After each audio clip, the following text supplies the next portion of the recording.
nabanggit ni Senator JV na bakit hindi na lang mag-term sharing kasi siya nga raw mismo nahihirapan daw gumawa ng desisyon kung sino daw yung susuportahan niya. So, kayo po ba, ano po ba ang pananaw ninyo sa term sharing when it comes dun sa Senate presidency? Are you open to this? Well, whether it's the Senate leadership itself or a term sharing, I always leave it up to my colleagues.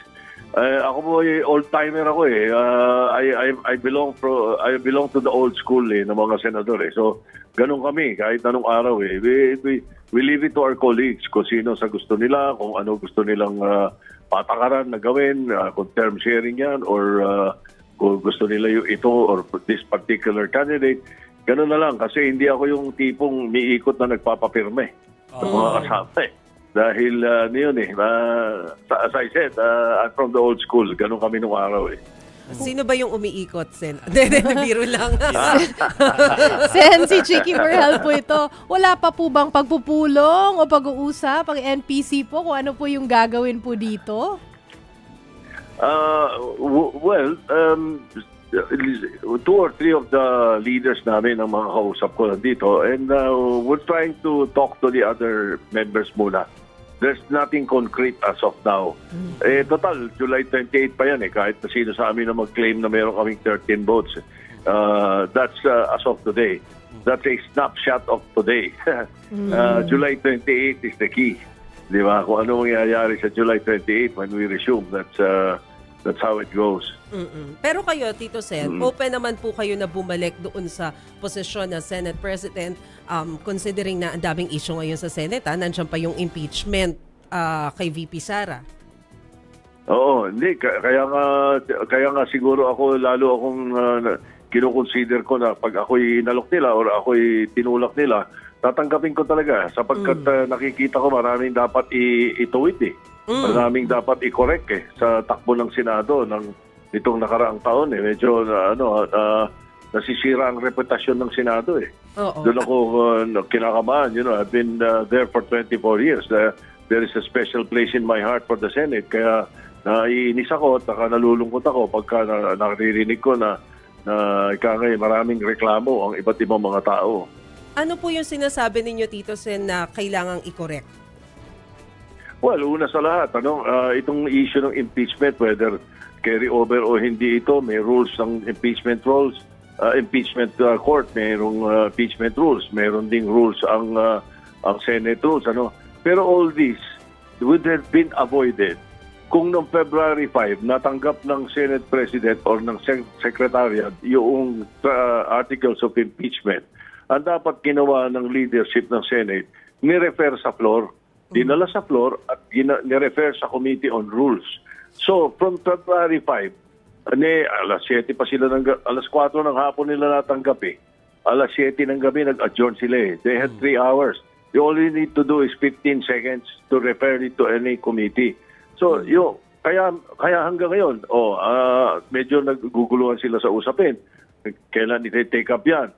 June 2, June 3, hindi pa rin nire-refer. It's still in the hands of the Senate President. Hindi tama yun eh. Yeah. Ang kailangan dun, once you receive the articles of impeachment from the other house, which is our counterpart, dapat yun, hindi mo lang i-report sa floor, dapat yun, i-refer mo sa Committee on Rules. So, that is the basic way of doing it. At yung Committee on Rules, during that time, from February 6 onwards, pwedeng talakayin kung ito ba, rekomendasyon nila, mag-impeachment court tayo or mag-constitute tayo because the members of the Committee on Rules are members of the Senate at usually majority sila. Hindi pwedeng unilateral na ang Senate President lang ang nag-decision ng gagawin because the Senate President is not the Senate. He is merely the presiding officer. Ganon ang sinasabi ko. So that's point one. Okay.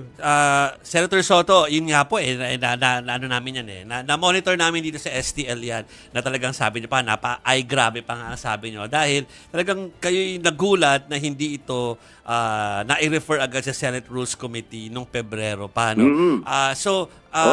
gulat na gulat kayo, pero dahil kayo'y galing na sa posisyon na yan, sa tingin niyo, saan nagkulang o sino ang nagkulang na hindi ito agad nagawa na ganun, nasa proseso naman yan? Hindi yung Senate President. Dapat yung ni-refer niya. Noong araw din na yun. O ibig sabihin no, nasa kamay na ng Senado. Eh sa ngayon, ang nangyayari nga, nag-resume sila ng June 2 hanggang ngayon hindi pa rin nire-refer Nasa kamay pa rin ng Senate President And as I said, no, the Senate President is just the presiding officer. He's not the Senate. Yes. Let the Senate decide. There should be a caucus. There should be a meeting of the Committee on Rules and discuss it. Are we going to constitute ourselves into a impeachment court? Di ba? O nag-hearing ba tayo? Nakapag-hearing sila ng kung ano-ano di ba? During the break Yes. Oh. Ang implikasyon tuloy, sabi ng mga political analysts, ang naging on trial tuloy ngayon, Senado. Sa Court of Public Opinion. Nasasaktan ako doon because kung ano-ano na naririnig nating pintas sa Senado, pagkatapos pagkakaroon ng ganyan, ayoko masira reputasyon ng Senado. Sira na nga ang reputasyon dahil doon sa budget of 2025, hindi ba? Yun ang isa ng unang reklamo So, Tito Sen, paano dapat mag-move forward considering na hindi na nga siya na-action na nung February So paano dapat mag-move forward?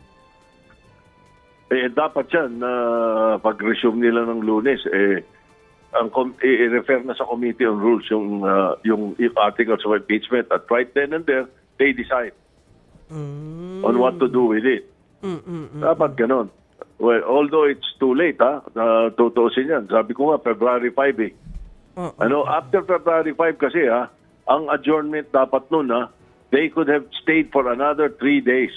Because that's in the rules, that's in the Constitution. The Senate may continue 3 days, and the other House may continue also 3 days habang nag-adjourn na yung kabila, or adjourn earlier than 3 days.